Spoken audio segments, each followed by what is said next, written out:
Hello, Sneak Peeps! With Valentine's Day being just yesterday, we have for you the latest news on our favorite power couples and a list of what movies to avoid on your first date.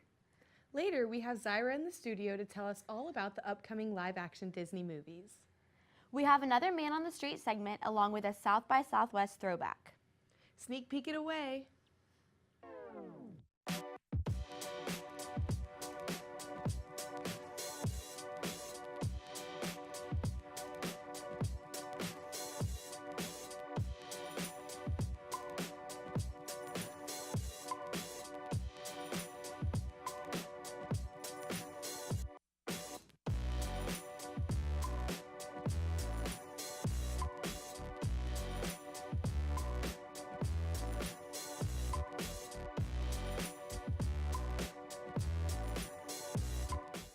Hey, Sneak Peeps! We're back with another episode you won't want to miss. But first, let's dive into this week's news. Unfortunately, not all couples last forever. Jennifer Aniston and Justin Theroux announced today that they split at the end of last year, concluding their 2.5-year marriage and 7-year relationship. According to the formal couple, the split was mutual and on no bad terms. Outside of that, we are left to speculate about why the celebrity couple called it quits. Thursday night was a pivotal point for Olympic snowboarder Shaun White. Sitting in second place with only one run to go for the men's halfpipe, White was under massive pressure to secure the gold. He delivered that and more with two 1440s and two 1260s. I mean, wow. Were you watching? Of course. My favorite part was when he won and was instantly brought to tears at the sight of his family. Speaking of the Olympics, Mirai Nagasu became the first American woman to land a triple axel at the Games this week. This, along with great performances by siblings Maya and Alex Shibutani and husband and wife Alexa and Chris Kanari, helped secure a bronze for the United States in team figure skating. On another note, Amy Schumer and Chris Fisher tied the knot this week. The comedian's sense of humor really shined when her dogs walked down the aisle to deliver the rings. Oh my gosh, did you see Julianne Hough's recent Instagram post? Yes, Julianne Hough just recently made the bold switch from being a blonde to a redhead, and she even dyed her brows. I think it looks great. She can really rock any look she tries to pull off. Last but not least, Justin Bieber and Selena Gomez were spotted on a romantic Valentine's date at the Montage in Laguna Beach, California. They were seen kissing and laughing all night. Jelena forever. I don't know about you, but sometimes Valentine's Day makes me want to celebrate what love is all about. And sometimes it makes me want to never speak about romance ever again. I totally feel you. After hearing the celebrity Valentine's Day news, I always find myself believing in love again. Luckily for us, we have Bailey, Catherine, and Myra in the studio to talk about the best celebrity couples and love stories this Valentine's Day brought us. Hey guys, welcome to a peek in pop culture. This week is all about love and Valentine's Day. But first, we have to start off with some sad news. Jennifer Aniston and Justin Theroux divorced. Dunzo. Sad. What do you think about it, ladies? I was honestly shocked when I saw it on Twitter because it's only been, 2 years Yeah, of marriage? They dated for 7, married for 2, so obviously Marriage is like... marriage was the problem. No. Marriage was the problem. You said Jennifer Aniston isn't marriage material, Yeah, right? I mean, Okay, I don't know. No, it's Not definitely that the she's guy. not marriage Yeah. material. It's Jennifer No. Aniston. No. maybe she's just like, maybe she should live the single life. I don't know. Yeah, until 95, she's still dating. That's Yeah. Well, also, Brad Pitt and Angelina Jolie are on... Hopefully, I was thinking hopefully a break, but apparently this is real. This is happening, yeah. so I'm really having to deal with it. Jen and But, Brad, yeah. 2018, I don't know. Mr. and Mrs. Smith left me heartbroken. Can you imagine? You're sitting there, beautiful Jennifer Aniston, and your husband gets It's swept on up. screen with another I woman. know, the chemistry. He's like, oh, by the way, I want a divorce because Yeah. the girl on screen, like me and her. That counts yeah. as cheating the whole time then. On set, I'm not down with that. Yeah, so, but I don't know. It's been more than 10 years probably, so Yeah. I don't know. I also don't know if I would respect Jen if she went back with him Yeah. because True. after that whole situation, it's kind of like, girl, you gotta Move move on. Exactly. Yeah. These are couples that met on set, and also another couple that met on set that we love is Ashton Kutcher and Mila Kunis from That 70s Show. I'm pretty sure Ashton was her first kiss just in general. Exactly. Yeah. Yeah, they were such babies. Do you guys like them? I think they're adorable. Yeah. Yes, I loves them. Demi, I'm glad that she's out of the picture. You know, she's doing her own thing now, She trying to was get back in the acting way game. yeah, I'm surprised she still exists. Ashton was her dime piece. Like, she snatched him up, and like, he's lucky. Honestly, if I was her and I was older too, though, I would try to do the same exact thing. So you can't even hate on her. What was the age gap? Like It was at least like- 15? Yeah. 18 years? I'm not Yeah. exactly sure, but Would you date someone that much older than you? It's all about love, you know. Which Yeah, I've never it's hard experienced. to say. So, like, I'm not into that, so whatever.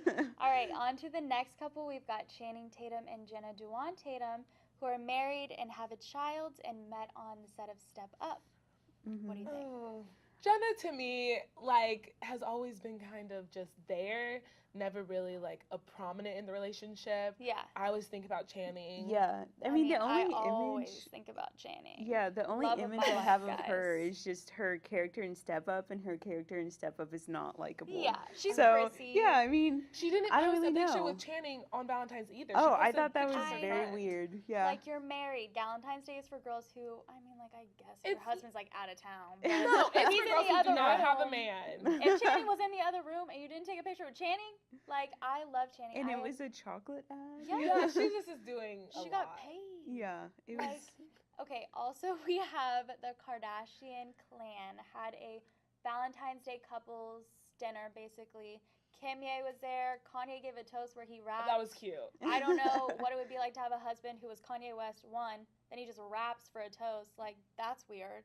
And then Rob Kardashian was there. Love Yeah. Rob. I love Like you Rob. said, a lot of baggage at the table. Yeah, and a lot of different personalities. Like, I don't know, Yeah. anything could really go down No, at that Valentine's Chloe dinner. used to be my favorite Kardashian until she She's then great. went with Tristan, who had a baby mother, and then she automatically got pregnant by him. I was like, first of all, y'all needed to wait a little longer. Yeah. Second of all, Chloe, you were my favorite. She is the best Kardashian, in my opinion. I'm obsessed with Kardashians. I keep up. Oh I'm not gonna lie. my gosh. Keeping up with But the Kardashians. yours was Kendall, right? She's the most natural. I would say, I mean, I don't really have a favorite, but I guess it would be Yeah, she's Kendall. neutral. Yeah, I'm obsessed. I'm she's very like, neutral.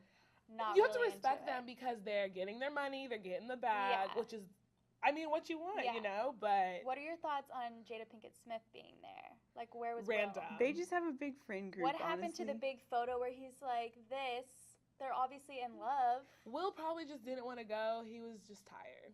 He was just like, I'm gonna go to bed. I'm too busy. I have too many jobs. Exactly. All right. Well, thank you guys so much for listening, and we will be back next week with a peek into pop culture. We're gonna take you to commercial break. Welcome back, Sneak Peeps. Did you have a fun Valentine's Day? Sure did. Studied all night. Well, for those of us planning dates, we have Selina in the studio to tell us which movies we should not watch on a first date. Everyone has their terrible first date stories. For some, it's getting catfished. For others, it's awkward conversations. But for a lot of us here at Sneak Peek, our terrible first dates can be attributed to the thing we care about the most, movies. Namely, the wrong ones. Taking into account some of my own awful movie date stories, as well as some clear recipes for disaster, I'm here to share with you my list of the top 5 films you should definitely avoid seeing on the first date. Starting off our list is the infamous 50 Shades of Grey. Although this movie is a clear choice for getting a vibe going, it's problematic for a million reasons. At points in the movie, the consent can get a little questionable, or the heat turns up, like way too high for it to be comfortable to experience with a relative stranger. Promoting a decidedly unhealthy relationship such as Anna and Christian's on your first date is definitely not the best message to send to your new significant other. Do you really want to come on that strong? Next on the list is 500 Days of Summer. Unlike 50 Shades, it's super high up on my list of favorite films. However, its plot makes it an awkward choice for your first time with a new boo. Spoiler, the movie is all about the 500-day timeline of a romantic relationship, from falling in love to discovering your ex is engaged to someone else. Watching a relationship that starts off seemingly well end in heartbreak within the film's running time of 95 minutes might not be the best move for a date with someone you have high hopes of a long-term relationship with. Now, how could I have a list about movies not to watch on the first date without mentioning a movie that would make the absolute worst first impression? If you really want to prove your exquisite taste in film, watch the Emoji Movie. Listen, this movie has a 9% score on Rotten Tomatoes and a 3 out of 10 on IMDb. The main character is an emoji that strives to embody the word meh. Like, that's literally the entire plot. The goal to be emotionless drives the entire hour and a half of painstakingly disconnected plot lines. So in hindsight, maybe it would be a good film to test the maturity level of your date. Our penultimate movie is the one that I watched on my very first date. An outstanding piece of art, Nightcrawler is one of those movies that you just have to watch in your lifetime. But of course, take it from me, the unsettling tone that the movie builds makes it difficult for you to justify leaning onto your date's shoulder. And the worst part of the experience is not being able to find a moment within the super disturbing plotline to get that first kiss. Take it from me, this movie will leave you wondering if your date's a secret sociopath more than it will have you wondering about that second date. And our final movie to top off the list, Teeth. Do I even have to explain this one? If you don't know what I'm talking about, I'm going to suggest a quick Google search. Unless you're queasy, then maybe just stay away. What movies do you recommend or not recommend for a first date? Be sure to tweet us your thoughts at SneakPeekTV and follow us on all of our other social media accounts. Now back to our hosts. Hey Selena, I'm definitely going to stay away from those movies on our first date. Hey Madeline, imagine you could actually plan the perfect first date with your favorite celebrity. That would be the dream. We have Blake in one of our favorite segments, Man on the Street, asking, who is your celebrity Valentine? Take it away, Blake.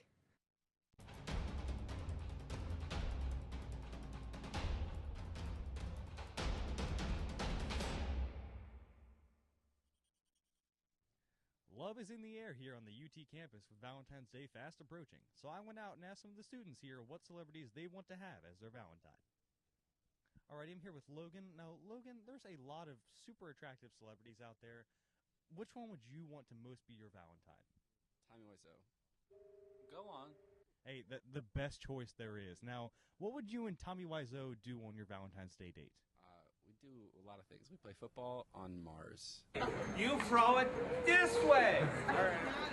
That'd be a big one. Football on Mars. All right, I'm here with Tony. Tony, there are a lot of great celebrities out there, and which one would you want to be your Valentine? I'd have to say Michelle Obama. Hey, great choice. Now, if Michelle Obama was your Valentine, where would you take her on a Valentine's Day date? Back to the White House. Hey, there we go. Michelle Obama 2020. Alrighty, Liz, there's a lot of great celebrities out there, and what celebrity would you want to be your Valentine? Thor, specifically Thor. Okay, so Chris Hemsworth as Thor, or do you mean the actual God of Thunder? Cool. So what would you want to do with Thor for Valentine's Day? What would your Valentine's Day date be? I'd have him at my house to play a board game called Blood Rage, and we would each have our own Viking clan, and he would probably beat me because he's Thor and he's super powerful. But it would still be a fun experience. Hey, it definitely does. Well, thank you. We appreciate it. Yeah. Alrighty, I'm here with a beer. A beer, what celebrity would you want to be your Valentine? Rihanna. Hey, Rihanna, great choice. Now, what would you and Rihanna's Valentine's Day date be? I think we just shut up and drive, honestly. Now shut up and drive. I like it. I like it. Very good. Will you be under your umbrella? Of course. All right, good. I'm glad to hear it. All right, I'm here with Jason. Jason, what celebrity would you want to be your Valentine? Margot Robbie, 100%. Hey, Margot Robbie is a great choice. For me, it's either Margot Robbie or Saoirse Ronan, so I agree. Now, what would you do for your Valentine's Day date with her? We would, well, she'd take me out to a fancy restaurant. She's got the cash, of course. True. Yeah. And I'd be a real gentleman, you know, pull out a chair. We'd do romantic, you know, all that sort of stuff. Yeah. Now, there is one thing to keep in mind, that when you're out with Margot Robbie, you got to be sure not to mention Suicide Squad, because nobody wants to hear about that, right? No, that was quite disappointing, wasn't it? All right, Amanda, now, what celebrity would you want to have as your Valentine? Probably Martin Luther King Jr. Well, I mean, that'd be a little bit difficult, but let's say that you were to go on a date with Martin Luther King Jr. for Valentine's Day. What would that date be? Oh gosh, I would probably want to go to a museum with him, and then I want him to explain to me like why this person is valuable to society, why this person is so incredibly and just so gifted. So I would appreciate learning about life and being positive with him on this special day. Well, hey, I have a dream that one day that works out for you. I appreciate it. Yeah, sure thing. Thanks. Well, there you have it, everybody. All the different answers that we got shows that there's someone out there for everyone. I'm Blake Bosmerman with Sneak Peek, and this has been your Man on the Street.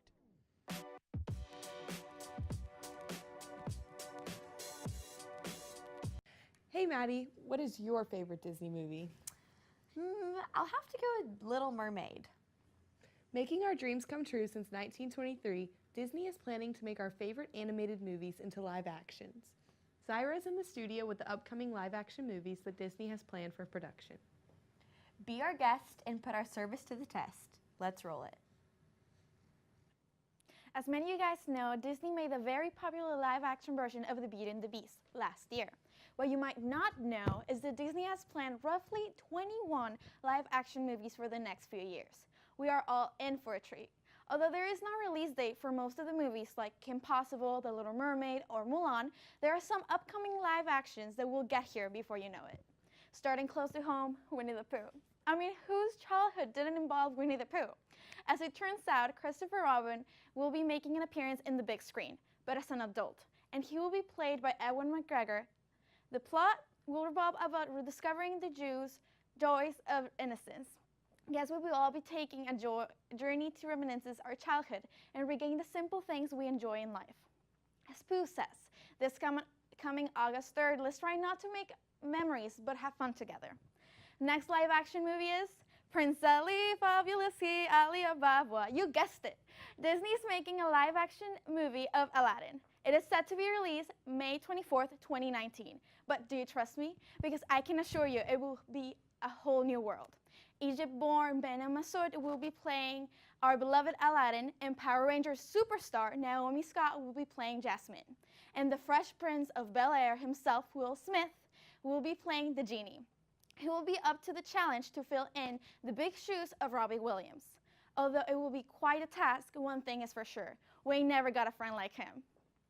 All these Disney classics might be getting you emotional, but remember, the past can hurt, but the way I see it, you can either run from it or learn from it. Learning from the past, brace yourself for one of the most tear-jerking movies in the history of Disney. And work on your roar because he just can't wait to be king. Jon Favreau will direct the upcoming live-action version of The Lion King. As he previously directed the live-action movie of The Jungle Book, The Lion King will surely be just as visually stunning. To get you even more excited and emotional, James Earl Jones, the original voice of Mufasa, will return to once again take over all of our hearts. And to make it even better, the queen herself, Beyoncé, will join the cast as the prettiest lion in the jungle, Nala. So let's Hakuna Matata on July 19th, 2019. As excited as I am for all of these live-action movies, there is one thing I am disappointed in. Although Mulan, the live-action upcoming movie that has an all-Asian cast, keeping it real, it is said to not have any songs. I mean, dishonor your whole family, dishonor you, dishonor your cow. Remember who you are and tell us on social media at Sneak Peek TV which Disney live-action movie you are most excited for. Now back to our host. Well, Sneak Peeps, that's all we have for you tonight. Thanks for tuning in. Be sure to tune in next week, same time, same place, for all the latest in entertainment news. Like always, follow us at Sneak Peek TV on all the social medias and go buy that discounted post-Valentine's Day chocolate. Thanks again for watching and have an amazing weekend.